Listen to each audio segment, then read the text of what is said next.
Some voices are meant to stay silent. Hers was meant to wake the dead. The blood wouldn't come off her hands. 22-year-old Jennifer scrubbed harder at the ancient stone floor of the Grand Court, her fingers raw and aching, but the stain, centuries old, probably remained stubbornly embedded in the marble. The winter sun barely reached through the towering stained-glass windows, casting fractured light across a hall so vast it swallowed sound whole. She was alone. She was always alone here. The Grand Court had been abandoned for years, ever since that night 10 years ago when the Alpha King returned from battle changed. Silent. His wolf gone quiet. The hall where he once held court, where his presence had made the very stones hum with power, now stood empty. A monument to what was lost. And Jennifer? She was the Omega nobody remembered. The servant girl assigned to clean rooms no one entered. The invisible one. Perfect for a girl who'd spent her whole life trying not to be noticed. She sat back on her heels, exhaling slowly, her breath misting in the cold air. Her dark brown hair, tied back in a messy braid, had come loose. Her simple gray servant's dress was stained with dust and cleaning solution. And her throat felt tight, the way it always did when she was alone too long with her thoughts. So she did what she always did when the silence became too heavy. She sang. Softly. So softly it was barely more than a whisper carried on breath. In the dark when the wolves won't wake. When the mountains sleep and the strong ones break. There's a voice that calls through the silent stone, bringing back the hearts that have turned to bone. It was an old lullaby, something her mother used to hum before she died. Jennifer didn't even know all the words, she made up half of them. But the melody felt safe, familiar, like wrapping herself in a blanket that smelled like home. She closed her eyes and let the notes rise, gentle and trembling, into the cavernous space. And the world shifted. It started small, a vibration beneath her knees. Not an earthquake, something subtler. Like the palace itself was listening. Jennifer's eyes snapped open. The light through the stained glass had changed. It was brighter now, sharper, the colors more vivid than they should be. And the air, it felt different. Thicker. Alive. Her voice faltered. And that's when she heard it. A growl. Low. Deep. Ancient. Reverberating through the stone beneath her hands like a heartbeat that had been silent for years suddenly remembering how to beat. Jennifer scrambled to her feet, her heart hammering. Hello. Her voice came out small, frightened. No answer. Just that vibration. That presence. She turned slowly, scanning the empty hall. Dust motes danced in the strange light. The carved pillars, ancient stone columns etched with symbols she'd never paid attention to, were glowing. Faint silver light traced the old markings, pulsing in rhythm with that impossible growl. What? Jennifer backed toward the door, her cleaning supplies forgotten. What's happening? The growl came again. Louder this time. Closer. And then she heard footsteps. Not the soft padding of a servant. These were heavy. Purposeful. Commanding. Someone was coming. No, multiple someones. Running. The massive double doors at the far end of the Grand Court burst open, and palace guards poured in, 6 of them, armor clanking, weapons drawn. They spread out in formation, their eyes wild with something between fear and awe. Stay where you are, the lead guard, Commander Nathan, barked at her. His hand was on his sword, but he wasn't looking at Jennifer like she was a threat. He was looking at her like she was something precious. And terrifying. I was just cleaning, Jennifer stammered, raising her hands. I didn't do anything. What were you doing? Nathan demanded, his voice sharp. What were you saying? Singing. Yes, but her throat closed with panic. It was just a song. I sing while I work. I always. The pillars are glowing, another guard whispered, his voice shaking. The old marks. They haven't done that since. Since the king's wolf went silent, Nathan finished grimly. His eyes locked on Jennifer. You. What's your name? Jennifer. It came out as barely a whisper. Jennifer. He tested the word like it might explode. You're an Omega. Kitchen staff. Floor staff, she corrected automatically. I clean the. A sound cut through the hall that made every guard drop to one knee. Not a growl this time. A roar. It came from deep within the palace, from the royal wing, and it shook the very foundation of the building. Chandeliers swayed. Stone dust rained from the ceiling.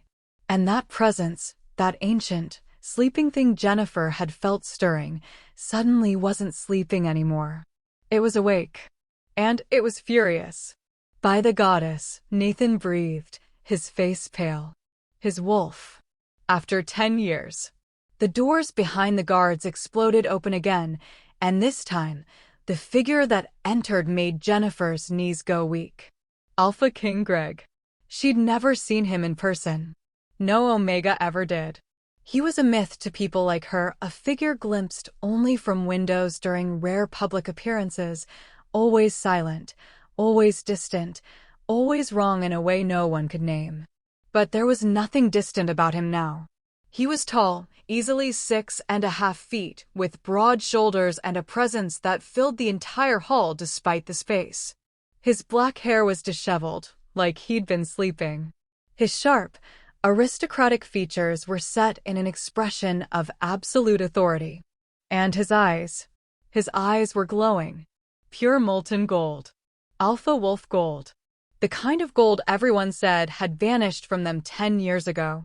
He strode into the grand court like he owned it, which he did, his bare feet silent on the marble, wearing only sleep pants and no shirt, his muscular chest marked with scars and the black tribal tattoos of royalty. Every guard remained on their knees. Heads bowed. Jennifer tried to do the same, tried to drop and submit, but her body wouldn't obey.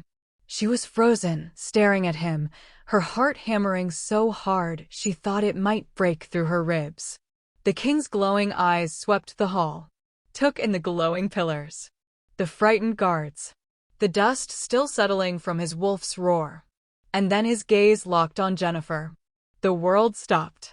She couldn't breathe, couldn't move, couldn't do anything but stand there as those impossible golden eyes pinned her in place like a butterfly on a board. For a long moment, silence. Then the king's voice, rough from disuse, deep as thunder, absolutely commanding, filled the hall. Bring her to me. Not a request. A command that every instinct in Jennifer's Omega body screamed to obey. 2 guards moved toward her immediately.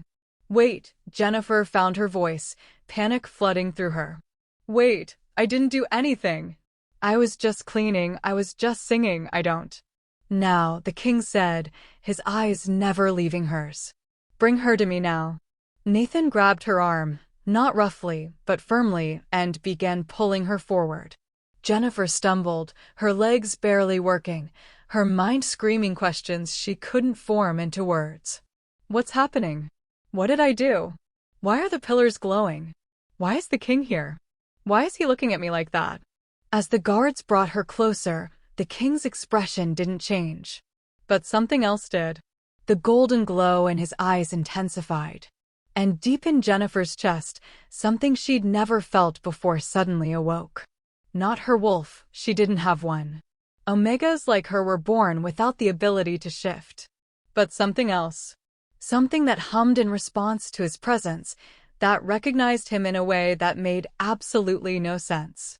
They stopped 3 feet away from him. Up close, he was even more overwhelming. The power radiating from him was suffocating. The intensity in those golden eyes felt like being seen for the first time in her entire life, truly seen, down to her bones, to her soul. Your Majesty, Nathan said carefully, still holding Jennifer's arm. This is Jennifer. She's a floor servant. She was cleaning when she was singing. The king's voice was quiet now, but somehow that made it more terrifying. I heard her.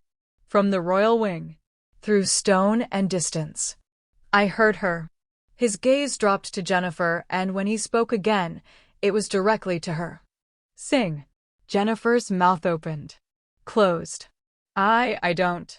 Sing, he repeated, and this time there was alpha command in the word. Not harsh, but absolute. Impossible to resist. Her voice came out without conscious thought, small and trembling. In the dark when the wolves won't wake. The king's entire body went rigid. The pillars flared brighter. And somewhere deep in the palace, something ancient and powerful responded, a pulse of energy that made every wolf in the building feel their bond to their alpha strengthen, sharpen, become more real than it had been in a decade. Jennifer's voice broke. She couldn't continue. Not with him staring at her like she'd just performed a miracle. Or a crime. The silence that followed was deafening. Then the king did something no one expected. He smiled. It wasn't a kind smile. It was the smile of a predator who'd just found exactly what he'd been hunting for. 10 years, he said softly, more to himself than anyone else. 10 years of silence. And you, his eyes locked on hers with an intensity that made her want to run and stay simultaneously.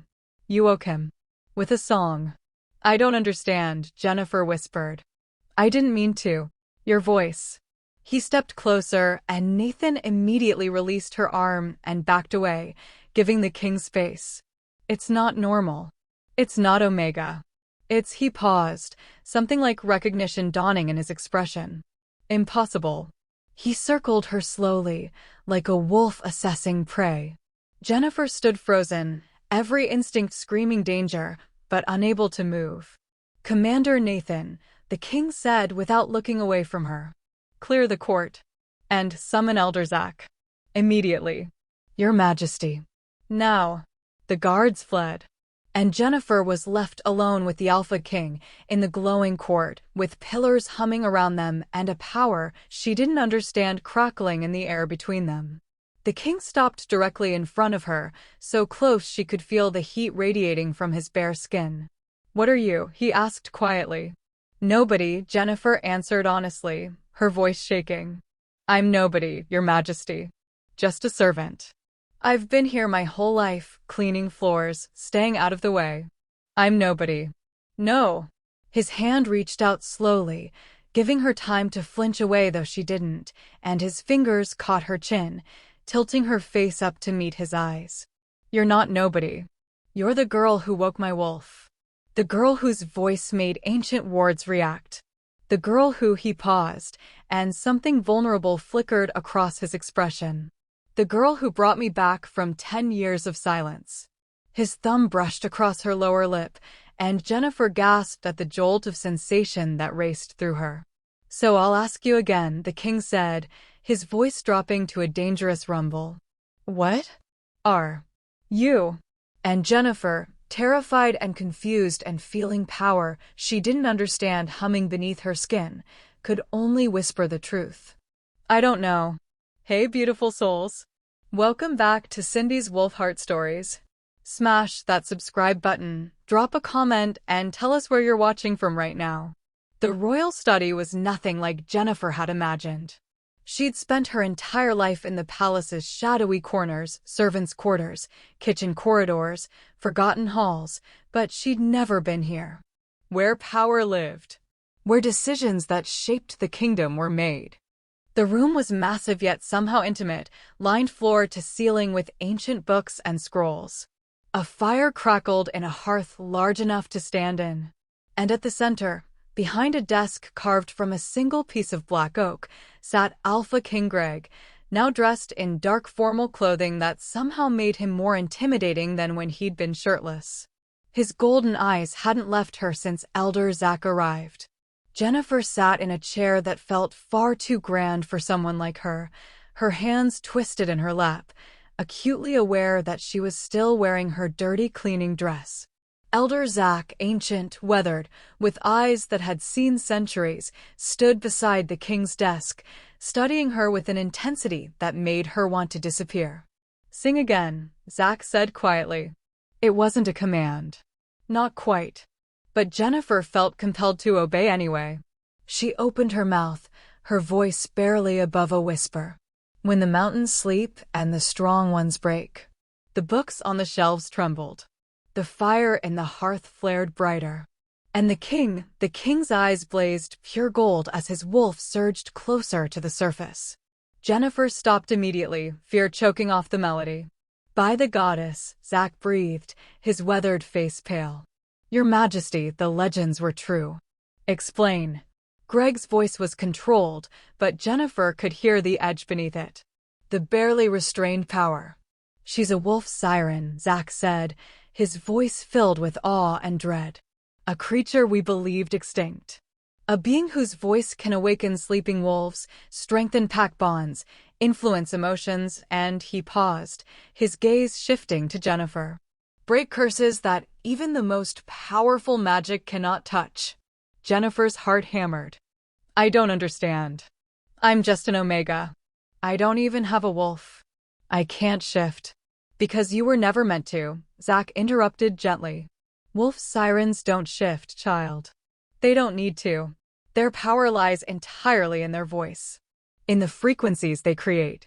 In the way their song resonates with the primal core of every wolf who hears it. But I've been singing my whole life, Jennifer protested, her voice shaking. Nothing like this has ever happened before. The pillars never glowed. Wolves never reacted. I've been invisible. Because you were suppressed, Greg said, speaking for the first time since they'd entered the study. His eyes were locked on her with an intensity that made her skin burn. Something was hiding what you are. Dampening your power. Until today. What changed? Jennifer asked desperately. Zack exchanged a long look with the king. You were in the Grand Court. The oldest part of the palace. Built on sacred ground, reinforced with ancient wards designed to amplify supernatural power. When you sang there in that space, surrounded by those wards, they magnified what I am, Jennifer finished, horror dawning. They stripped away whatever was hiding me. Yes. Zack's expression was grave. And now that your power has been awakened, it cannot be hidden again. Every wolf who hears your voice will feel it. Will react to it. Jennifer stood abruptly, panic flooding through her. Then I won't sing. I'll stay silent. You can't. Greg was suddenly standing, moving around the desk with predatory grace. Your voice is part of you. Suppressing it now would be like asking you to stop breathing. Painful. Eventually fatal. He stopped directly in front of her, and Jennifer had to tilt her head back to meet his eyes. Why did my wolf wake for you? Greg asked quietly, the question clearly something he'd been holding back. Why, after 10 years of silence, did your voice reach him when nothing else could? I don't know, Jennifer whispered. I think you do, Greg countered. His hand reached out slowly, giving her time to pull away, and his fingers brushed her cheek. The touch sent electricity racing down her spine. My wolf recognized something in your voice. Something that called to him specifically. Not just any siren song, yours. Jennifer's breath caught as realization crashed over her. The mate bond. Zack inhaled sharply. Greg's expression didn't change, but his eyes blazed brighter. Say that again. Your wolf recognized me, Jennifer said, the words tumbling out as understanding finally clicked into place. Not because I'm powerful. Because she couldn't finish. Couldn't say it out loud. Because you're mine, Greg finished, his voice dropping to a possessive rumble that made her wolfless Omega body respond in ways it never had before. My mate. My siren. The one fate has been hiding from me for 10 years. This is impossible, Jennifer breathed. You're a king. I'm nobody. I'm everything. Greg's hand slid from her cheek to cup the back of her neck, his touch gentle but utterly claiming. You're everything I thought I'd lost. My wolf. My strength. My purpose. Your Majesty, Zack interrupted carefully. If she truly is a wolf siren, and if she is your fated mate, then the implications are. I know what they are, Greg said without looking away from Jennifer. Every pack in the territories will want her. Will try to claim her. Use her voice for their own gain. Or destroy her, Zack added grimly. Wolf sirens were hunted to extinction 3 centuries ago because alphas feared their power. Feared that a voice could control what dominance could not. Jennifer felt ice flood her veins. They'll kill me. They'll try, Greg corrected, and there was something absolutely feral in his expression. But they'll have to go through me first. And my wolf, The wolf you just awakened is very motivated to keep you alive. I don't want this, Jennifer said, her voice breaking. I don't want to be hunted. I don't want to be powerful. I just want to. To what? Greg asked gently. Go back to being invisible? To cleaning floors and hiding in corners? Is that really what you want, Jennifer? She opened her mouth to say yes. To insist that invisibility was safety, that being nobody meant being left alone. But the lie wouldn't come. Because standing here, with the king's hand on her neck and his golden eyes really seeing her for the first time in her life, she realized something terrifying. She didn't want to be invisible anymore. She wanted to be seen, even if it destroyed her. The attack came at midnight. Jennifer had been given quarters in the royal wing, a decision that had sent shockwaves through the palace staff. Omegas didn't sleep in the royal wing. Ever. But the king had been absolute in his command. She would stay close, where he could protect her, until they understood the full extent of her power. She'd been lying awake, staring at the ornate ceiling of a room far too luxurious for someone like her, when the window exploded inward.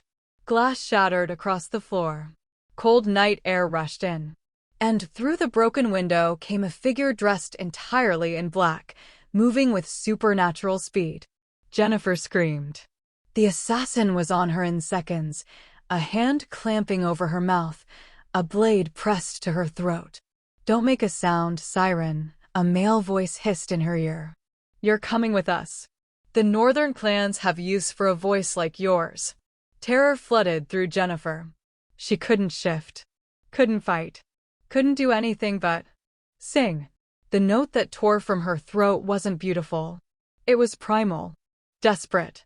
A scream transformed into melody, powered by pure survival instinct. The effect was instantaneous. The assassin howled in pain, stumbling backward, his hands flying to his ears. The blade clattered to the floor. And throughout the palace, every wolf within hearing distance felt the distress call like a physical blow. The door to Jennifer's room exploded off its hinges. King Greg stood in the doorway, eyes blazing pure gold, his wolf so close to the surface that his form seemed to flicker between man and beast.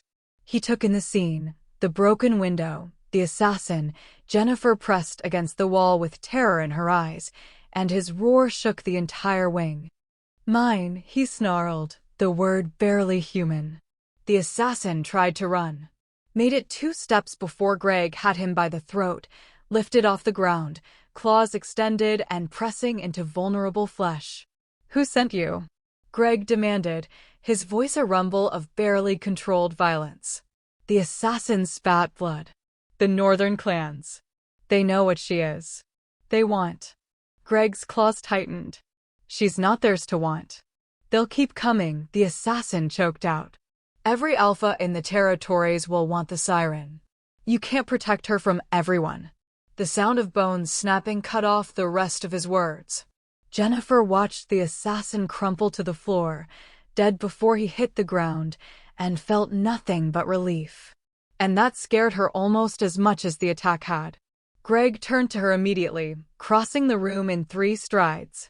His hands cupped her face, his eyes scanning her for injuries. Are you hurt? Did he touch you? Did he? I'm okay, Jennifer managed, though she was shaking violently. I screamed and then I sang. I didn't mean to, it just. You called for help, Greg said, his voice gentling. Your voice reached every wolf in the palace. They all felt your distress. That's how I knew you were in danger. The northern clans, Jennifer whispered. He said they know what I am. That more will come. Then let them come, Greg said, deadly certainty in his voice. I'll kill every wolf who tries to take you. You can't fight the entire north, Jennifer protested. If they want me badly enough, they can want all they like. Greg's thumb brushed across her lower lip, and despite the violence that had just occurred, Jennifer felt heat race through her. You're mine, Jennifer. My mate. My siren. And I will burn the world before I let anyone take you from me. The possessiveness in his voice should have frightened her. Should have made her want to run. Instead, it made her feel safe for the first time since this nightmare began. What do we do? She asked quietly. Greg's expression hardened with determination. We make you untouchable. We complete the mate bond, marking you as mine in a way no wolf can deny. And we teach you to weaponize that voice of yours, because you're not going to be a victim, Jennifer. You're going to be a queen. Jennifer's breath caught. I'm not queen material. I'm just the woman who woke my wolf, Greg interrupted. The woman whose voice can influence emotions and break curses. The woman fate chose for me. His eyes blazed. You're exactly queen material. You just don't know it yet. Before Jennifer could respond, Elder Zach burst into the room, followed by a dozen guards. Your Majesty, the assassin, is dead, Greg said flatly. Northern Clan. They want the siren. Zach's face went pale. Then it's begun. The other territories have learned what she is. Good, Greg said coldly. Let them know. Let them all know. The wolf siren belongs to the Alpha King. And anyone who tries to claim her will face me. He pulled Jennifer against his side, his arm wrapping around her waist in a gesture that was both protective and proprietary. Send word to all territories. The Alpha King has found his mate. A formal claiming ceremony will be held in 3 days. And after that, his eyes blazed. After that, she'll be untouchable. As guards moved to secure the room and remove the body, Jennifer leaned into Greg's warmth, her mind racing. 3 days until she became a queen. 3 days until every wolf in the kingdom knew what she was. 3 days until her life changed forever. And despite the terror, despite the danger, despite everything, she realized she wanted it. Wanted him. Wanted to stop hiding and start living, even if it meant facing down an entire world that would try to control or destroy her. The wolf siren had awakened. And she was done being afraid. The next 72 hours were a whirlwind. Jennifer went from invisible servant to the most talked about wolf in the kingdom practically overnight. Word of the Alpha King's mate, a wolf siren, no less, spread through the territories like wildfire. By dawn, delegations from 4 different packs had requested audiences. By noon, 3 more assassination attempts had been thwarted. And by evening, Jennifer was hiding in the royal library, desperately trying to understand what she'd become. You're supposed to be in dress fittings, a deep voice said from the doorway. Jennifer looked up to find Greg leaning against the frame, arms crossed, watching her with those intense golden eyes. He'd changed from his formal king's attire into simpler clothes, dark pants, and a white shirt with the sleeves rolled up, revealing the tribal markings on his forearms. He looked devastating. I needed a break, Jennifer admitted, gesturing to the books spread across the table. I'm trying to understand what wolf sirens actually are. What I can do. What I can't do. Greg moved into the room, closing the door behind him. And what have you learned? That every account contradicts the last, Jennifer said, frustration bleeding into her voice. Some texts say sirens can control any wolf with their voice.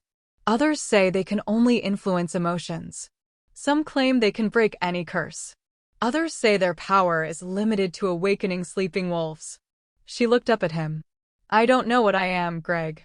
I don't know what I can do. And in 3 days, I'm supposed to stand in front of the entire kingdom and be my mate, Greg finished, crossing to the table. Not my weapon. Not my tool. My mate.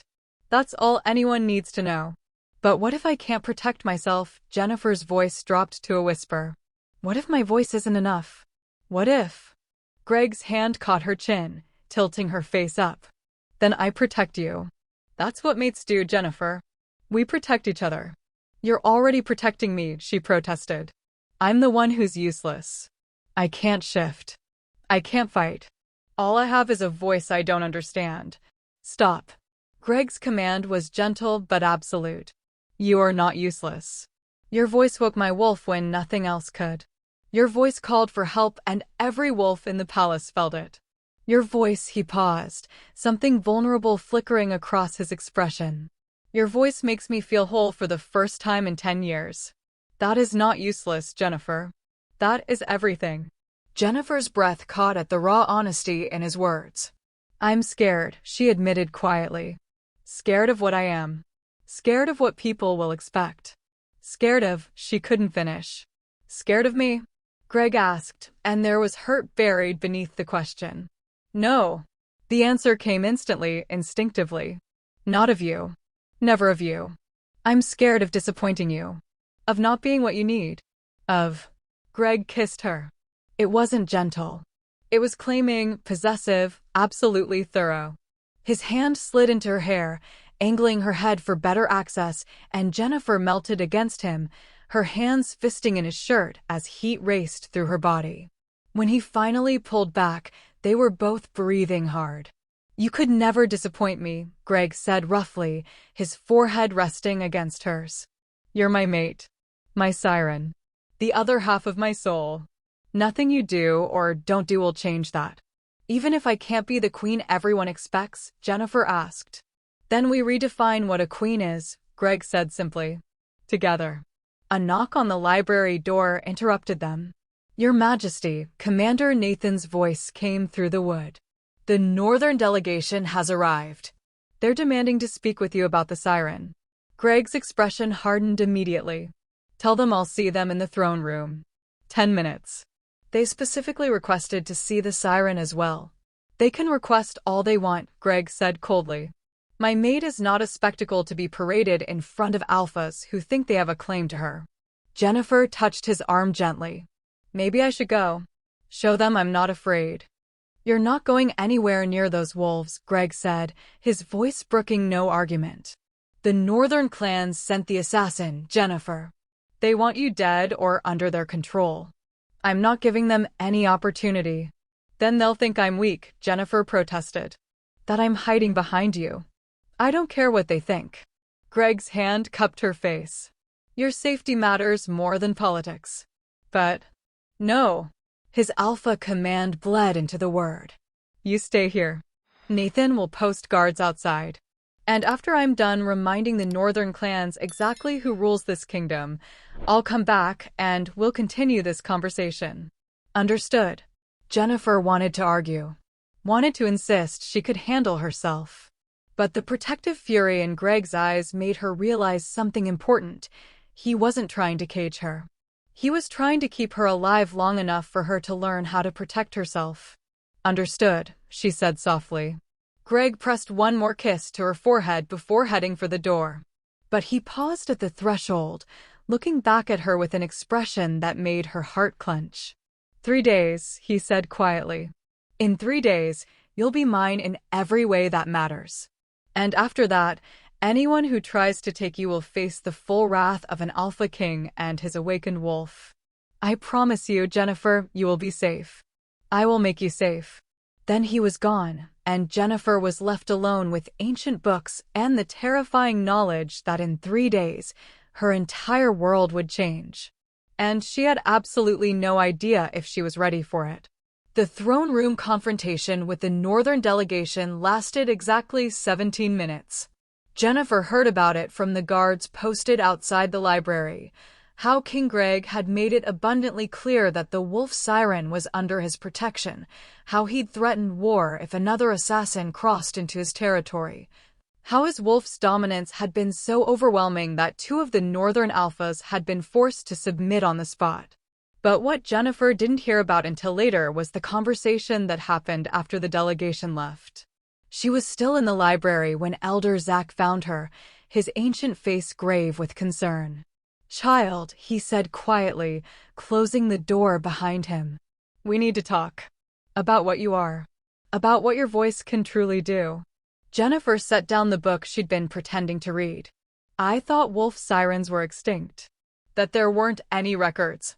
There weren't, Zach interrupted. Until I remembered something. A conversation I had centuries ago with my own mentor. About why the wolf sirens were really hunted to extinction. He settled into the chair across from her. It wasn't because they were powerful, Jennifer. It was because they were truth-tellers. I don't understand. Your voice doesn't just influence emotions or awaken sleeping wolves, Zach explained. It exposes lies. When you sing, when you truly use your power, it becomes impossible for anyone within hearing distance to maintain deception. Secrets unravel. Hidden truths surface.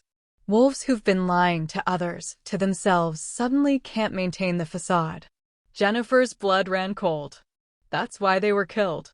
Because alphas couldn't hide their corruption. Exactly, Zach said grimly. Imagine trying to maintain absolute power when a single voice could expose every lie you've told, every law you've broken, every dark secret you've buried. The sirens weren't a threat because they were warriors. They were a threat because they were justice incarnate. But I've been singing my whole life, Jennifer protested. Nothing like that has happened. Because your power was suppressed, Zach reminded her. But now? Now that you're awakened? Jennifer, if you sing in front of the kingdom during the claiming ceremony, every wolf present will be unable to lie. Every hidden truth will surface. Every secret will be exposed. The implications crashed over her like a tidal wave. The king. If I sing near him, every decision he's made, every secret he's kept, every burden he's carried, all of it will be laid bare, Zach finished. Including things he may not want revealed. Jennifer stood abruptly, panic flooding through her. Then I won't sing. During the ceremony, I'll stay silent. You can't, Zach said gently. The claiming ceremony requires the mate to sing the bonding song. It's how the magical connection is sealed. Without it, the bond is incomplete. Vulnerable. So my choices are expose every secret Greg has ever kept, or leave our bond weak enough for someone to break. Jennifer's voice rose with frustration. That's not a choice, Zach. That's a trap. Or, Zach said carefully, it's an opportunity. For complete honesty. For a bond built on absolute truth rather than comfortable lies. Most mates never get that, Jennifer. They bond first and discover each other's secrets later, when damage has already been done. You and the king? You'll know everything from the beginning. What if his secrets are terrible? Jennifer whispered. What if there are things he's done, things he's hidden, that I can't? A knock interrupted them. Commander Nathan entered without waiting for permission, his expression urgent. Miss Jennifer, Elder Zach, the king requests your presence in his private chambers immediately. There's been a development. Jennifer had never been in Greg's private chambers before. The space was surprisingly simple for a king, a large bedroom with minimal decoration, a sitting area with comfortable furniture, and floor-to-ceiling windows overlooking the kingdom. Greg stood at those windows, his back to them, tension radiating from every line of his body. Your Majesty, Zach began. We were just discussing. I know what you were discussing, Greg interrupted, not turning around. These walls have excellent acoustics. I heard every word. Jennifer's heart sank. Greg. Is it true? He finally turned, and the vulnerability in his golden eyes made her chest ache. Your voice. It exposes lies? Forces truth. According to the old texts, Zach confirmed quietly. Greg laughed, but there was no humor in it. Of course. The goddess has a twisted sense of humor. I finally find my mate after 10 years, and she's the one person I can't hide from. What are you hiding? Jennifer asked, the question escaping before she could stop it. Greg's gaze locked on hers, something like pain flickering across his expression. Things that will make you question whether you want this bond. Whether you want me. Try me, Jennifer said, forcing strength into her voice she didn't feel. For a long moment, Greg didn't speak. Then, slowly, he began. 10 years ago, the night my wolf went silent, I wasn't just ambushed. I was betrayed. By someone I trusted. Someone close to the throne. And when the attack came, when I was fighting for my life, I made a choice. His voice went hollow. I killed them. Not in combat. Not in self-defense. In cold blood after they'd surrendered, because I knew if I didn't, they'd try again. They'd keep coming until I was dead. Jennifer's breath caught. I executed a wolf who'd laid down their weapons, Greg continued, each word clearly costing him. I broke sacred law. And then I covered it up. Told everyone they died in the ambush. Let their family mourn them as a hero rather than a traitor. And I've carried that secret, that shame, for 10 years. Who is it? Jennifer whispered. Greg's jaw clenched. My brother. My younger brother Liam, who wanted the throne badly enough to kill me for it. And I loved him. Even as I ended his life, I loved him. But I loved this kingdom more. Loved the wolves who depended on me. And I made the choice that haunts me every single day. The silence that followed was suffocating. That's what you'll expose when you sing, Greg said quietly. That your mate is a king who murdered his own brother and lied about it. A king who prioritized duty over family. A king who made an impossible choice, Jennifer interrupted, her voice steady despite the tears streaming down her face. And has been carrying that burden alone for a decade. Greg's eyes widened slightly. You think that makes me want you less, Jennifer continued, crossing the room to stand directly in front of him. You think admitting you're capable of hard choices, of sacrifice, of putting your people first even when it destroys you, you think that makes you less worthy? I'm a murderer, Greg said flatly. You're a king who did what kings sometimes have to do, Jennifer countered. And you've been punishing yourself for it ever since. Your wolf went silent that night, Greg. Not because of the ambush.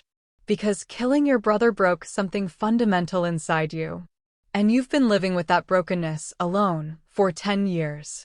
She reached up, her hands framing his face. I'm not afraid of your secrets. I'm not afraid of your choices. I'm afraid of you carrying them alone when you don't have to anymore. Jennifer. If my voice exposes truth, then let it, she said fiercely. Let the whole kingdom know that their king is strong enough to make impossible choices and human enough to be haunted by them. That's not weakness. That's strength. Greg's hands came up to cover hers, his eyes blazing with something between hope and disbelief. You don't care that I killed my own brother? I care that it still hurts you, Jennifer said honestly. I care that you've been suffering alone. But do I think it makes you unworthy of being my mate? No. It makes you real. And I'd rather have a real king with scars than a perfect fantasy. The bond between them surged, golden light crackling in the air as their connection deepened from proximity and honesty. 3 days, Greg said, his voice rough with emotion. In 3 days, when you sing the bonding song, everyone will know. The whole kingdom will know what I did. Good, Jennifer said simply. Let them know. And let them see that their king is strong enough to face his past rather than hide from it. Greg pulled her against him, his arms wrapping around her with desperate intensity. You're extraordinary. Do you know that? Absolutely extraordinary. I'm terrified, Jennifer admitted against his chest. But I'm done letting fear make my decisions. Then we face it together, Greg murmured. Your truth and mine. Whatever comes. Elder Zach, who'd been standing silently in the corner, finally spoke. Your Majesty, if I may, the claiming ceremony will be unlike anything the kingdom has seen. When Jennifer sings, it won't just be your secrets that surface. Every wolf in attendance will be affected. Every hidden truth will emerge. Then let them, Greg said, his voice hardening with determination. If we're building a new future, we start with complete honesty. No more secrets. No more lies. Just truth, no matter how painful. He pulled back enough to look at Jennifer, his golden eyes blazing. Are you ready for that? For what happens when we strip away every comfortable lie this kingdom has been built on? Jennifer thought about it. About 10 years of hiding. Of being invisible. Of letting fear keep her small and silent. She was done with that. Yes, she said firmly. I'm ready. And in that moment, looking at her king, scarred, honest, hers, Jennifer realized something profound. She wasn't afraid of her power anymore. She was afraid of not using it. The wolf siren had found her voice. And she was about to change everything. The morning of the claiming ceremony, everything went wrong. Jennifer woke to the sound of screaming. She bolted upright in her quarters, now heavily guarded, windows reinforced with spelled glass, as the palace erupted into chaos. Footsteps thundered in the corridors. Wolves howled in distress. And through it all, she felt a sharp, agonizing pull through the mate bond. Greg was in danger. She was out of bed and running before conscious thought caught up, her bare feet slapping against cold marble as she raced toward the royal wing. Guards tried to stop her, but she pushed past them, her voice emerging in a commanding note that made them stumble backward involuntarily. She burst into Greg's chambers to find carnage. The room was destroyed, furniture overturned, walls scorched with blast marks, blood splattered across the floor.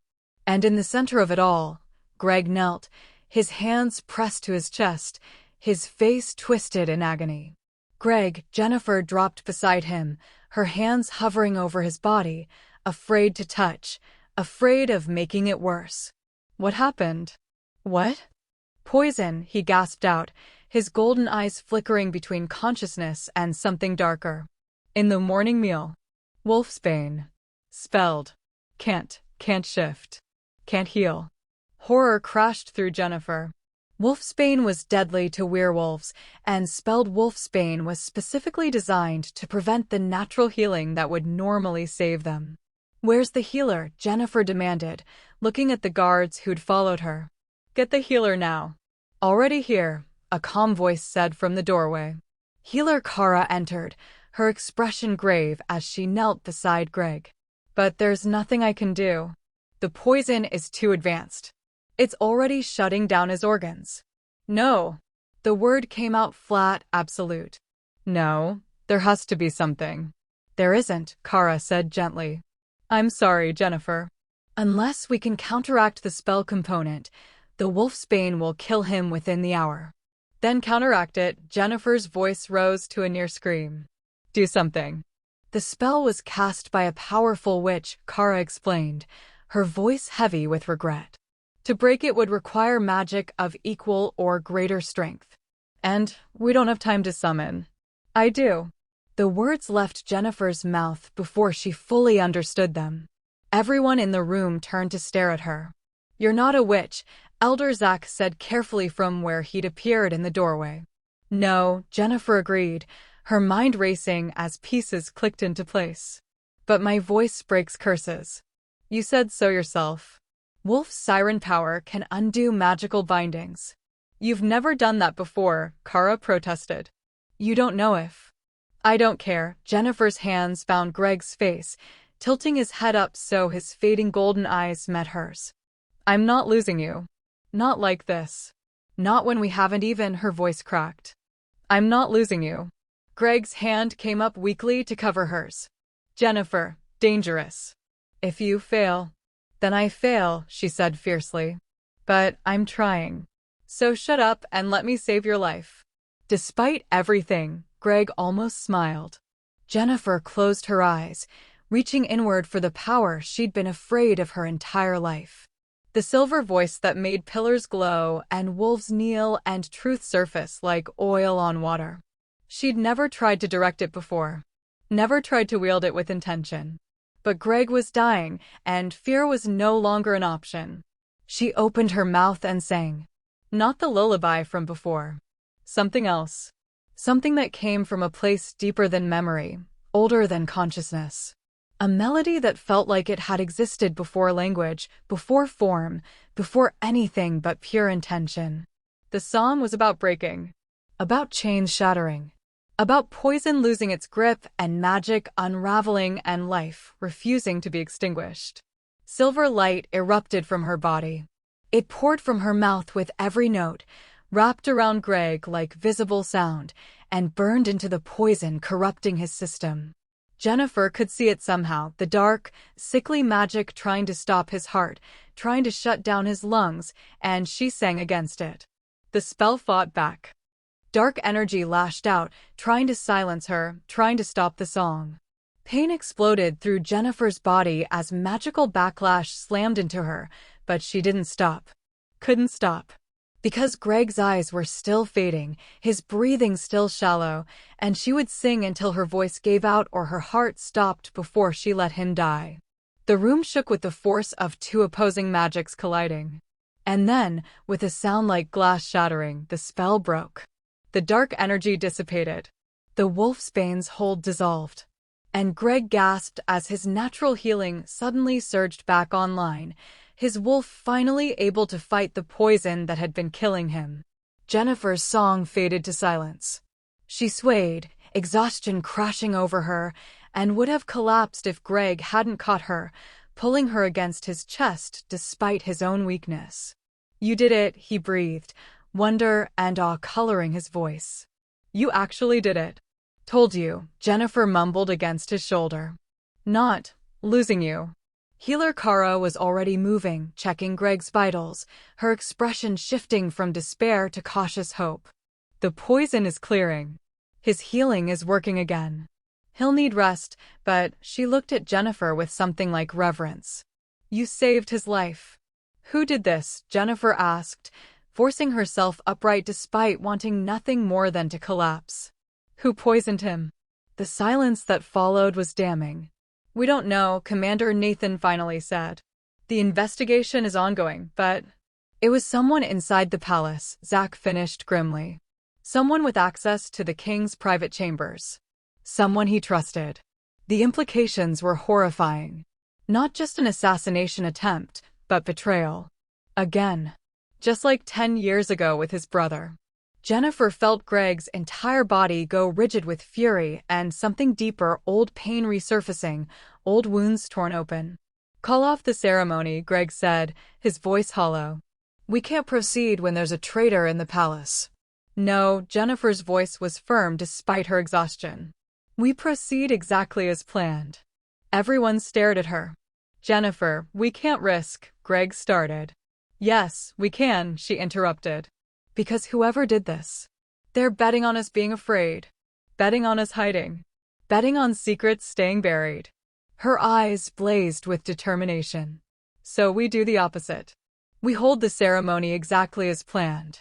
And when I sing the bonding song, when my voice forces every truth to surface, we'll find out exactly who the traitor is. Because they won't be able to hide. Not from me." "That's incredibly dangerous," Zach protested. "Everything about me is dangerous," Jennifer countered. "So we might as well use it." Greg stared at her, and slowly, his expression shifted from concern to fierce pride. "You're sure about this?" "I'm not sure about anything," Jennifer admitted. "Except that I'm done being afraid. Done letting threats control our lives. So yes, we do this. Today.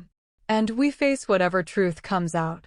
Even if that truth tears the kingdom apart?" Greg asked quietly.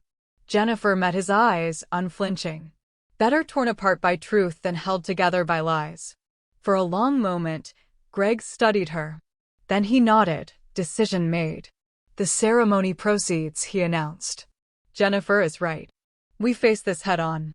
Commander Nathan, double the security. Zach, prepare the ritual space. And someone," his voice hardened to steel. "Someone find me who tried to kill me before I find them first." As the room erupted into activity, Jennifer remained kneeling beside Greg, their hands intertwined, both of them aware that in a few hours, they'd be standing in front of the entire kingdom. Exposed. Vulnerable. Honest. And completely, irrevocably bound to each other.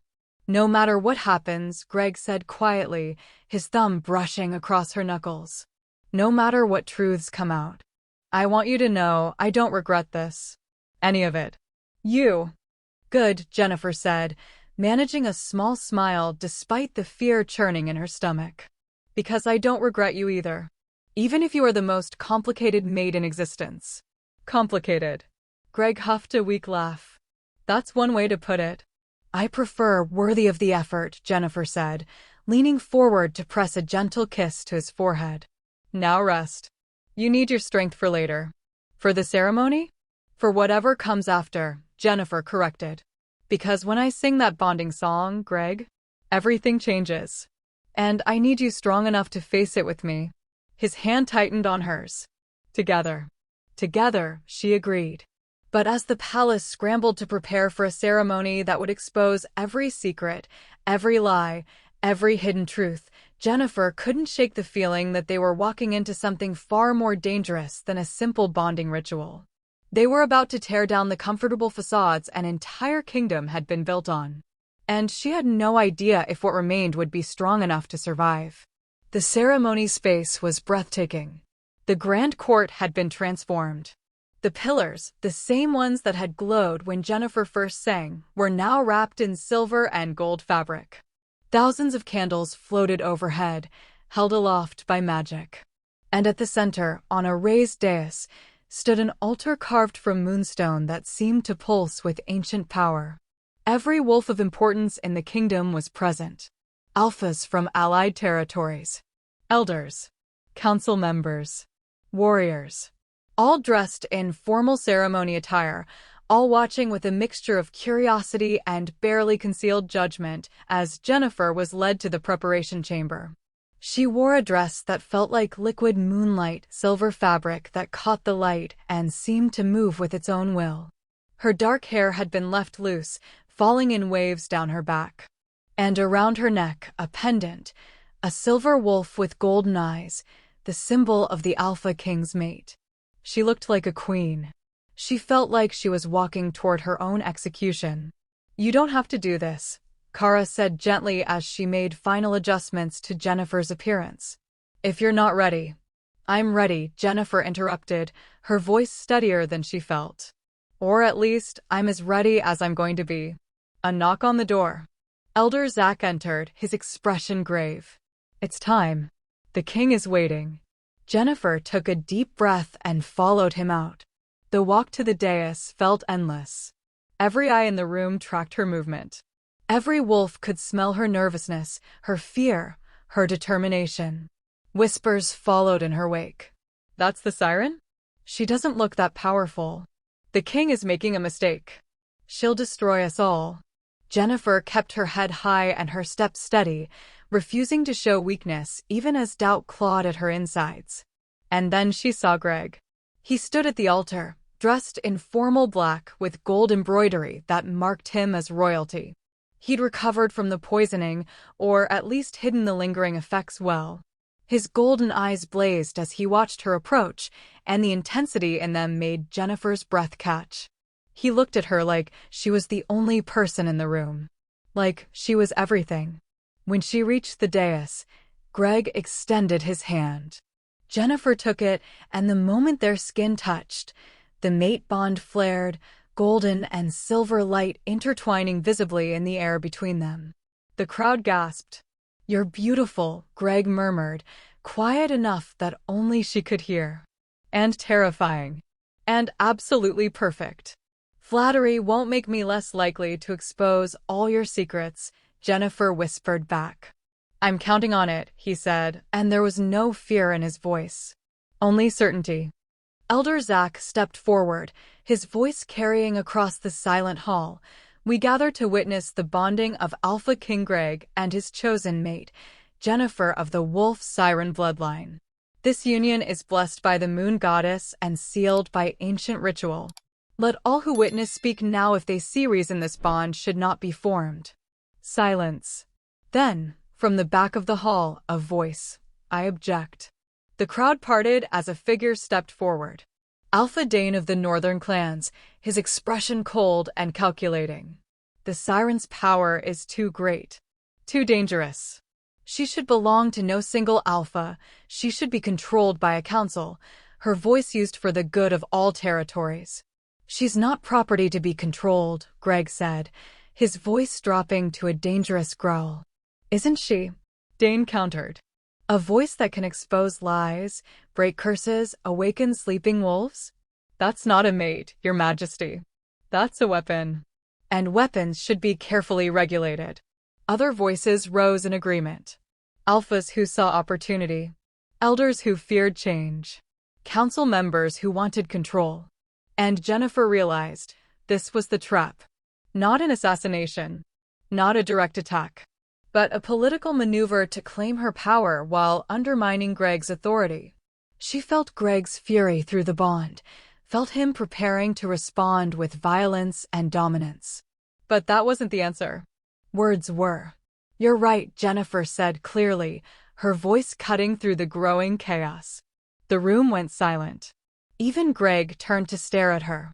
"I am powerful," Jennifer continued, stepping forward so she stood at the edge of the dais, visible to everyone.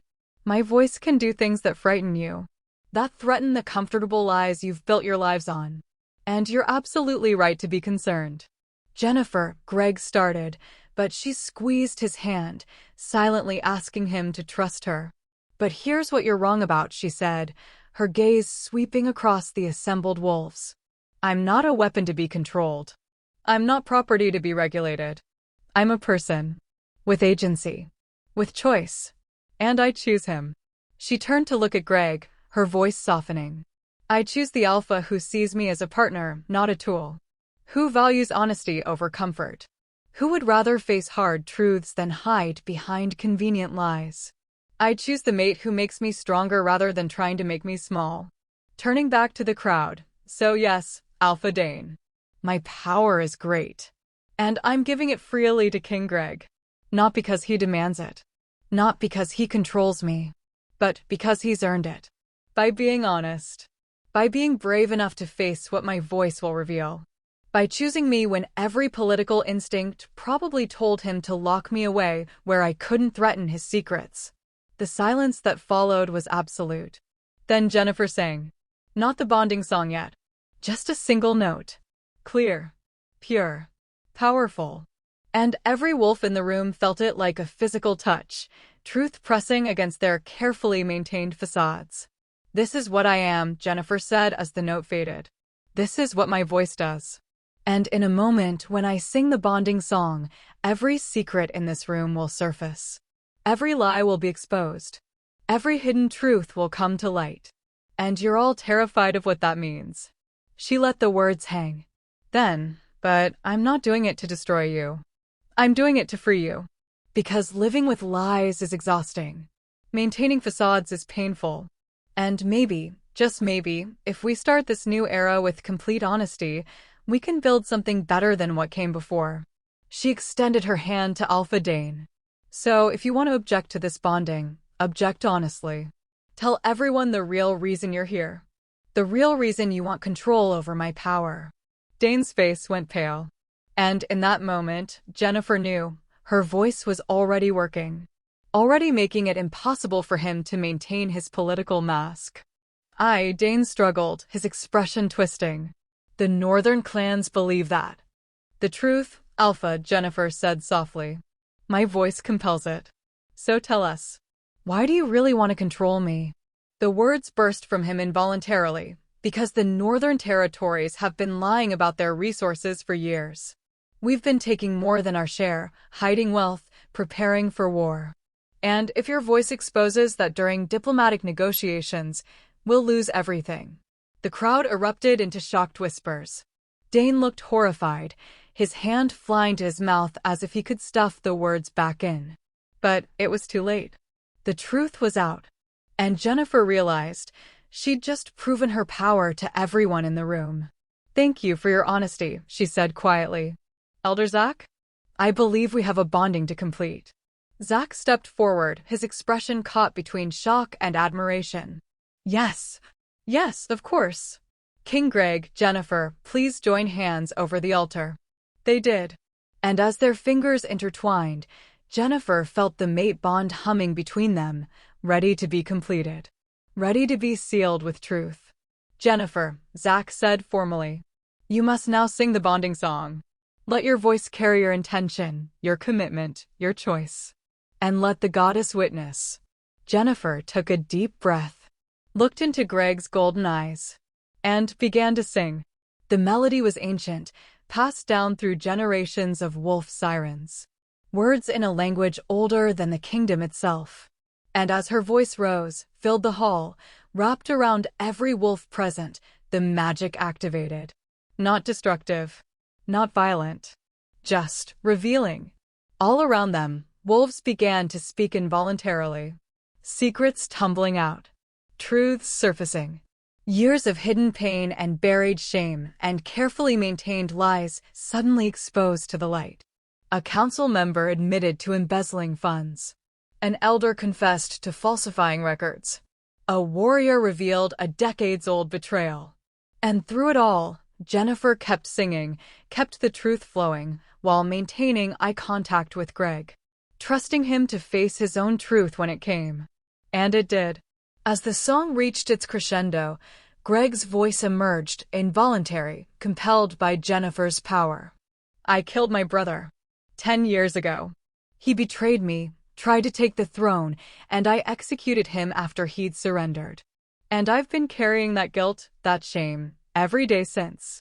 It broke my wolf. It broke me. And I've been too afraid to face it, too afraid to admit it, because I thought it made me a monster. The hall went deathly silent. Every eye turned to the king. Shock. Horror. Judgment. But Jennifer's song didn't waver. She kept singing, kept holding Greg's gaze, kept showing him through the bond that his truth didn't change how she saw him. And slowly, something shifted in his expression. The weight he'd carried for 10 years, the guilt, the shame, the self-hatred began to crack. Because he'd finally said it out loud. And the world hadn't ended. Jennifer's song reached its final note, a soaring crescendo that wrapped around them both, sealing the mate bond in a blaze of silver and gold light. And then silence. Complete, ringing silence as the magic settled. The bonding was complete. They were mated, truly, irrevocably, permanently. And every secret in the kingdom had been exposed. Well, Greg said into the silence, his voice rough but steady. I suppose there are no more secrets. No, Jennifer agreed, her hand still clasped in his. No more secrets. Just truth. And a choice about what we do with it. She turned to face the assembled wolves. I know what you all just heard. About your king. About each other. About yourselves. And I know it's painful. But this is who we really are. Not the facades. Not the lies. This. Flawed. Complicated. Human. She paused, then, so the question is, do we use these truths to tear each other apart? Or do we use them to build something better? Something honest? For a long moment, no one spoke. Then Elder Zach stepped forward, his ancient eyes gleaming. The moon goddess teaches that truth is the foundation of strength. And today, we've been given more truth than any generation before us. He looked at Greg and Jennifer. Our king and his siren mate have shown us that honesty, no matter how painful, is possible. That vulnerability is not weakness. He turned to the crowd. I stand with them. With this new way. Who else? Slowly, one by one, wolves began to kneel. Not in submission. In solidarity. Accepting the truth. Accepting the change. Accepting the possibility of something better. Not everyone knelt. Some alphas stormed out. Some council members refused. The northern delegation left entirely. But enough remained. Enough believed. Enough were willing to try. And as Jennifer stood beside her mate, their bond glowing golden and silver between them, she realized something profound. She'd done it. She'd used her voice not as a weapon, but as a bridge. Between lies and truth. Between fear and courage. Between the old way and something new. The wolf siren had found her purpose. And she was just getting started. The celebration following the bonding ceremony was unlike any the kingdom had seen. Instead of the formal, stiff affair tradition demanded, it became something raw and real, wolves talking honestly for the first time in their lives, secrets no longer weighing them down, relationships being rebuilt on foundations of truth rather than comfortable lies. But Jennifer barely saw any of it. Because 3 hours into the celebration, Commander Nathan found her with urgent news. We've identified the poisoner. The words cut through the joy like a blade. Jennifer and Greg followed Nathan to a secure room in the lower levels of the palace. And there, bound in spelled silver chains, sat someone Jennifer never expected. Lady Charlotte. A high-ranking she-wolf. A member of the king's inner circle. Someone who'd had access to his chambers, his meals, his trust. Someone who looked absolutely unrepentant. Why? Greg's voice was deathly quiet as he stared at the woman who'd tried to kill him. Charlotte's laugh was bitter. Why? Because you were going to bond with her. She spat the word like a curse, her eyes locked on Jennifer with pure hatred. A wolf siren. A creature whose voice would expose everything. Every secret. Every carefully maintained lie. Every bit of leverage the old families have used to maintain power for centuries. So you try to kill me, Greg said flatly. I tried to save the kingdom, Charlotte countered. From her. From the chaos her truth-telling would bring. From accountability, Jennifer interrupted, finally understanding. You weren't afraid of me. You were afraid of what my voice would expose about you and the families you represent. Charlotte's expression twisted. You have no idea what you've done. The truths that came out today, they'll destroy alliances, start wars, tear apart families. And for what? So you can feel morally superior. No, Jennifer said calmly. So people can finally be free. Free from blackmail. Free from shame. Free from living in fear of their own truths. You're naive, Charlotte sneered. The world runs on secrets. On leverage. On knowing what to hide and when. You've taken that away. Made everyone vulnerable. Good, Greg said, his voice hard as steel. Let everyone be vulnerable. Let everyone face their truths. Because I'm done with a kingdom built on lies and fear. He turned to Nathan. Lady Charlotte is charged with attempted assassination of the Alpha King. The sentence is death, Charlotte interrupted. I know. And I don't care. Because even if you kill me, others will come. Other families who want the old ways back. Who want to silence the siren before she destroys everything. Let them try, Jennifer said, and there was steel in her voice now.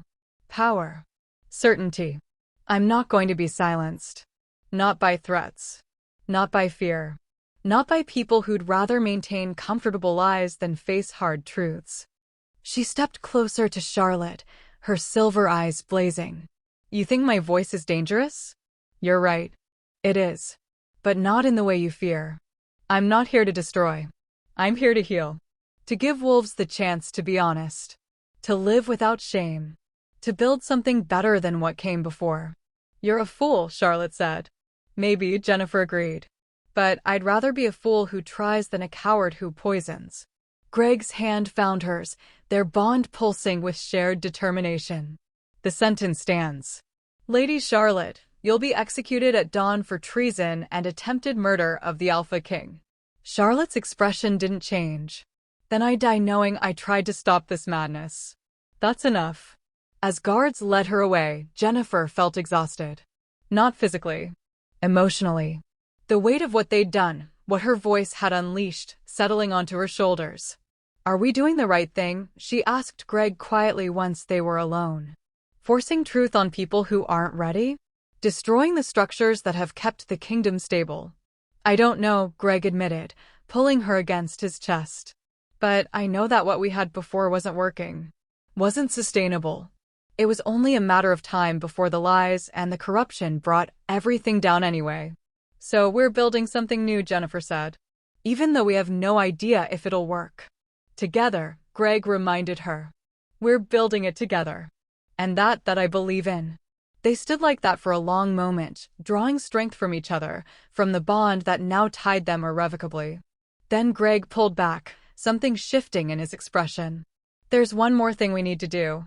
One more truth that needs to come out. What? Jennifer asked. My brother. Liam. Greg's voice was heavy. The kingdom knows now that I killed him. But they don't know why. They don't know the full truth of his betrayal. Do they need to? Jennifer asked gently. Yes, Greg said firmly. Because if we're going to build a kingdom on honesty, I can't hold back parts of the truth because they're uncomfortable. I can't demand transparency from everyone else while keeping my own secrets. He turned to Nathan. Gather the council. All of them. I'm going to tell them everything. About Liam. About the ambush. About the choice I made and why. Your Majesty, Nathan hesitated. Are you certain? Some things are better left. Nothing is better left hidden, Greg interrupted. Not anymore. Not in this kingdom. Jennifer's voice has shown us that truth, no matter how painful, is better than comfortable lies. So I'm going to live by that principle. Starting now. An hour later, the council chamber was packed. Every elder, every high-ranking wolf, every alpha who'd remained after the ceremony, all of them gathered to hear what the king had to say. Greg stood at the head of the table, Jennifer beside him, their hands intertwined. And he told them everything. About Liam's jealousy. About the conspiracy to overthrow him. About the night of the ambush when his own brother led him into a trap. About the battle that followed. About Liam's surrender and Greg's decision to execute him anyway because he knew his brother would never stop, would always be a threat, would always choose power over family. About how that choice had broken his wolf. How the guilt and shame had silenced the beast inside him for 10 years. How he'd carried that burden alone, convinced he was a monster for prioritizing duty over blood. And about how Jennifer's voice, her truth-telling, curse-breaking, soul-deep honesty, had finally freed him from that prison. When he finished, the silence was deafening. Then Elder Zach spoke. "Thank you, Your Majesty, for your honesty. For showing us that even kings struggle with impossible choices." "But was it the right choice?" someone asked from the back. "Executing your brother after he'd surrendered?" "I don't know," Greg admitted, and Jennifer felt his vulnerability through the bond. "I've questioned it every day for 10 years. But I do know this, if I hadn't made that choice, Liam would have tried again. Would have put the kingdom at risk. Would have forced me to choose between family and duty over and over until one of us was dead anyway." "So you chose duty," another voice said. "Chose the kingdom over your brother." "I chose to protect the wolves who depended on me," Greg corrected. "Even though it cost me everything." "And now?" Zach asked gently. "Now that the truth is out? What do you choose?" Greg looked at Jennifer, his golden eyes blazing. "I choose honesty. I choose building something better than what came before. I choose a kingdom where wolves don't have to hide who they are or what they've done. Where truth is valued over comfort. Where—" A commotion at the door interrupted him. Guards burst in, dragging someone between them. Someone Jennifer had never seen before, a young male wolf, maybe 20, with dark hair and eyes that looked hauntingly familiar. "Your Majesty," the lead guard said urgently. "We found him trying to break into the royal wing. He claims to have information about the late Prince Liam." Greg went rigid. "Who are you?" The young wolf lifted his head, and when he spoke, his voice was shaking. "My name is Caleb. And I'm Prince Liam's son. Your nephew. And I can prove that everything you think you know about that night 10 years ago is a lie." The room exploded into chaos. But all Jennifer could focus on was the way Greg's entire body had gone still, the way the bond between them crackled with shock and something that felt like hope and dread intertwined. "Explain," Greg commanded, his voice barely controlled. "Now." Caleb took a shaky breath. "My father didn't betray you. He was trying to save you. The ambush wasn't his plan, he discovered it, tried to warn you, but the conspirators got to him first. They threatened to kill me and my mother if he didn't lead you into the trap. So he did. But he was planning to turn on them, to protect you. That's why he surrendered during the battle. He was trying to tell you the truth. Trying to explain." "That's impossible," Greg said, but his voice was hollow. "I have proof," Caleb said desperately. "Letters. Documents. My father kept everything, gave them to my mother before he died. She hid them, raised me in secret, waiting for the right time to." "To what?" Greg demanded. "To destroy me with this? To make me believe I killed an innocent man. To free you," Caleb said quietly. "My father's last words to my mother were, 'Tell my brother the truth when he's ready to hear it. Tell him I forgive him. Tell him to forgive himself.'" Jennifer felt Greg's legs give out.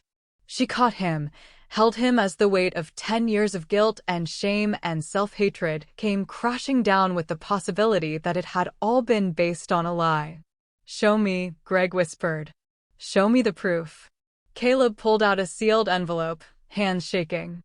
"These are letters my father wrote. In his own hand. Dated the night of the ambush. Read them. Please." Greg took the envelope with trembling hands. Broke the seal. And as he read, Jennifer watched his expression transform from skepticism to disbelief to absolute devastation. "He was innocent," Greg breathed. "He was trying to save me. And his voice broke. I killed him anyway. I killed him without listening. without giving him a chance to explain. I murdered my innocent brother. The anguish in his voice nearly broke Jennifer's heart. No, she said firmly, her hands cupping his face, forcing him to look at her. You made a choice based on the information you had. A terrible choice, yes, but not a malicious one. You thought you were protecting the kingdom. I was wrong, Greg said, tears streaming down his face. I was wrong, Jennifer. And I can never take it back. Can never fix it. Can never. You can honor him, Caleb interrupted quietly. By being the king he believed you could be. By building the kingdom he wanted you to have. He paused. By taking care of the family he left behind. Greg looked at his nephew, this young wolf who should hate him, who had every reason to want revenge, and saw only compassion. Why? Greg asked. Why tell me this? Why not let me suffer? Why not? Because my father wouldn't want that, Caleb said simply. He loved you, even at the end. And he'd want you to be free. To live without that guilt. To be the king you were always meant to be. Something in Greg broke then. Not in a bad way. In a healing way. Like a bone that had been set wrong finally snapping into place so it could mend properly. I'm sorry, he said, his voice raw. I'm so sorry, Caleb. For everything. For the choice I made. For the years you grew up without a father. I know, Caleb said, tears in his own eyes now. And I forgive you. My father would forgive you. So please, please forgive yourself. Jennifer's voice emerged then, soft and powerful. The truth has a way of surfacing eventually. And sometimes, the truth we're most afraid of is the one that finally sets us free. She looked at the assembled council, at the wolves watching this raw moment of vulnerability from their alpha king. This is what honesty looks like. This is what happens when we stop hiding. Yes, it's painful. Yes, it's complicated. But it's real. And it's what we need if we're going to build something better. Elder Zach stepped forward. Your Majesty, what would you have us do? Greg straightened, drawing strength from Jennifer through their bond. Clear Liam's name. Publicly. Tell the kingdom the truth, that he died a hero trying to save his king. That I made a terrible mistake based on incomplete information. That his voice steadied. That I'm not infallible. That I'm capable of being wrong. And that I'm going to spend the rest of my reign trying to do better. He looked at Caleb. And I'm going to make sure you're taken care of. You and your mother. Your family. My family. And I failed you once. I won't fail you again. Caleb nodded, overcome with emotion. And around the room, Jennifer felt the shift. The old kingdom, built on secrets and lies and carefully maintained facades, crumbling away. And something new beginning to rise in its place. Something honest. Imperfect. Real. The wolf siren had done what she was meant to do. She'd brought truth to light. And in doing so, she'd freed not just her mate, but an entire kingdom from the weight of their hidden shame. 6 months later, the kingdom had changed. Not overnight. Not easily. But slowly, steadily, like a garden carefully tended, something new was growing. The Council of Truth, as it had been renamed, now met weekly. Wolves could bring grievances without fear of retribution. Secrets that had festered for generations were finally being addressed. And while not every revelation was comfortable, the kingdom was learning to navigate honesty together. Jennifer stood on the balcony of the royal wing, watching the sun rise over a realm that felt fundamentally different than the one she'd entered 6 months ago. You're thinking too much again. Greg's voice came from behind her, warm with affection.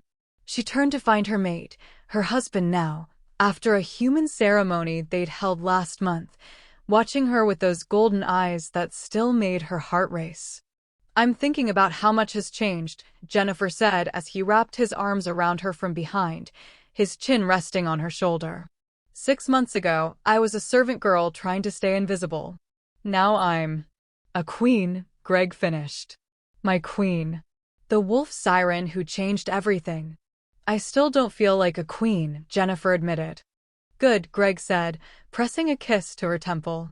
Because the moment you start feeling like you fit perfectly into that role is the moment you've forgotten where you came from. And that perspective, that understanding of what it's like to be powerless, invisible, afraid, that's what makes you the right queen for this kingdom. Jennifer leaned back against his chest, drawing comfort from his warmth. How's Caleb doing?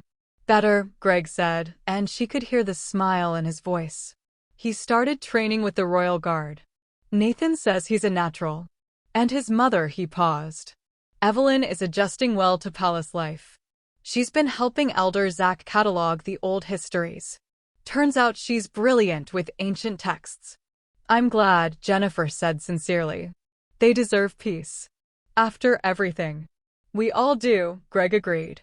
Then, speaking of peace, there's something I need to tell you. Jennifer turned in his arms, concern flickering through the bond. What's wrong? Nothing's wrong, Greg assured her quickly. It's just the northern clans sent a delegation. A real one this time, not an assassination attempt. They want to negotiate a proper treaty. One based on honesty rather than hidden agendas. That's good, isn't it? Jennifer asked. It is, Greg confirmed. But they specifically requested that you be present. That you sing during the negotiations to ensure no one is lying. Jennifer's eyebrows rose. They want me to use my power? They want transparency, Greg corrected. They've realized that trying to hide from your truth-telling is futile. So they're embracing it instead.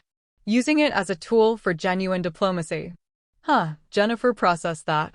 So my voice went from being something that terrified them to something they want to utilize? Your voice is becoming the foundation of a new kind of politics, Greg said.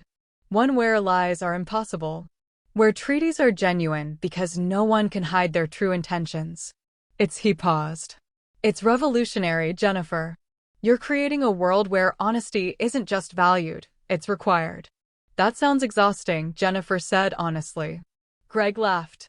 It probably will be. But you won't be doing it alone. You'll have me, Caleb, Zach, the entire council that believes in what we're building.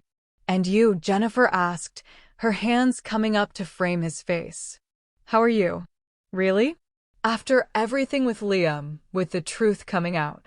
I'm healing, Greg said simply. It still hurts. Knowing I killed him based on incomplete information. But thanks to Caleb, thanks to the truth finally surfacing, I can at least honor Liam's memory properly now. Can make sure the kingdom knows he died a hero, not a traitor. And your wolf? Jennifer asked. How's he doing? Greg's eyes flashed gold, and Jennifer felt the presence of his wolf surging closer to the surface, strong, healthy, whole in a way it hadn't been for years. He's perfect, Greg said, his voice dropping to a possessive rumble. Because he has his mate. Because you wake him up every day with your presence, your voice, your existence. He's happier than he's ever been. Good, Jennifer said, pulling him down for a kiss that started gentle and quickly became something more heated. When they finally broke apart, both breathing hard, she smiled. Because my siren side is pretty content too. Turns out having an alpha king mate who actually listens to her makes life significantly better. Imagine that, Greg said dryly. Treating your mate as an equal partner leads to a happy bond. Revolutionary concept. They stood together in comfortable silence, watching the kingdom wake. Wolves moving through the streets below, going about their lives in a realm that was slowly learning to value truth over comfortable lies. Do you think it'll last? Jennifer asked eventually. This new way we're building? Or will people eventually revert to hiding, to maintaining facades? I don't know, Greg admitted. But I know this. As long as you're here, as long as your voice continues to remind us that truth is possible, we have a chance. You're not just my mate, Jennifer. You're the conscience of this kingdom. The reminder that we can be better. That's a lot of pressure, Jennifer said, but she was smiling. Then it's good you're strong enough to handle it, Greg countered. You faced down assassins, broke ancient curses, exposed a kingdom's worth of secrets, and somehow still managed to stay kind. Still managed to see the good in people despite knowing all their flaws. He pulled her closer. You're extraordinary, Jennifer. Never forget that. I won't, she promised. As long as you're here to remind me. Always, Greg vowed. From now until my last breath and beyond. You're stuck with me, Siren. Good, Jennifer said, resting her head against his chest, listening to the steady beat of his heart. Because I'm not going anywhere. 1 year later. The Grand Court had become Jennifer's favorite place in the palace. Not because of its grandeur, but because it reminded her of where everything started. Where her voice had first awakened Greg's wolf. Where the pillars had glowed with ancient magic. Where her life had transformed from invisible servant to wolf siren queen. Today, it was filled with wolves from every territory. Alphas, Omegas, Betas all gathered for the first annual Council of Transparency, a summit where territories came together to negotiate treaties, resolve disputes, and build alliances. All under the watchful presence of Jennifer's voice. She stood beside Greg's throne. She'd refused to have her own, insisting she preferred to stand as his equal rather than sit as his subordinate, and watched as Alpha after Alpha presented their cases. And when disputes arose, when wolves began to slip into political doublespeak and careful omissions, Jennifer would sing. Just a single note. Clear and powerful. And immediately, the truth would surface. Lies would become impossible. Hidden agendas would be exposed. It was exhausting. But it was also incredibly effective. I think we're actually going to pull this off, Greg murmured during a brief recess. A kingdom built on honesty. It's actually working. Don't jinx it, Jennifer said, but she was smiling. Elder Zach approached, Caleb at his side. The young wolf had grown into his role beautifully. He now served as a bridge between the royal family and wolves who'd felt marginalized under the old system. His perspective, his history, made him uniquely qualified to understand both sides. Your Majesty, Jennifer, there's someone who'd like to speak with you, Zach said. She's come a long way. And her story is remarkable. A young woman stepped forward. Early 20s, with nervous energy and eyes that kept darting around like she expected to be told she didn't belong. Jennifer recognized that look. She'd worn it herself for 17 years. I'm Rose, the woman said, her voice shaking. And I think I might be like you. A wolf siren. My voice does things. Makes people tell the truth. Makes ancient wards react. I didn't know what I was until I heard about you. Until I realized I wasn't broken. I was just hidden, Jennifer finished gently. Suppressed. Taught to believe your power was wrong rather than extraordinary. Rose's eyes filled with tears. Yes, exactly that. And I need help. Learning to control it.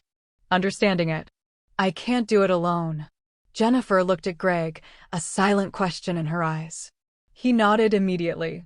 Then you won't be alone, Jennifer said, stepping down from the dais to take Rose's hands.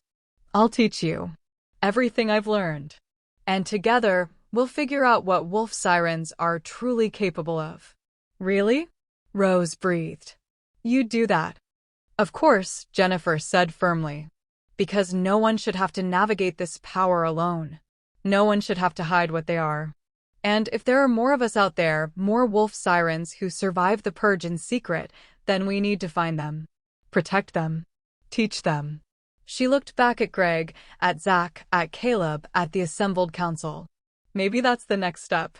Not just building a kingdom on truth, but finding others like me. Creating a sanctuary for voices that have been silenced too long. The Siren Sanctuary, Zach said thoughtfully. A place where truth-tellers can come without fear. Where their power is valued rather than vilified. I like it, Greg said, pride shining in his golden eyes. Another revolution. But this time, you won't be facing it alone, Jennifer. You'll have all of us. An entire kingdom ready to protect and support the sirens. Jennifer felt her throat tighten with emotion. A year ago, she'd been terrified of her power. Convinced it made her a monster. Certain she'd never be anything but a threat to be controlled or destroyed. And now she was building a sanctuary for others like her. Creating a world where voices like hers were celebrated. Thank you, she said to Greg, to Zach, to everyone who'd believed in her when she couldn't believe in herself. For everything. For seeing me. For choosing me. For loving you? Greg interrupted, pulling her against his side. That's not something to thank me for, Jennifer. That's a privilege. One I'll never take for granted.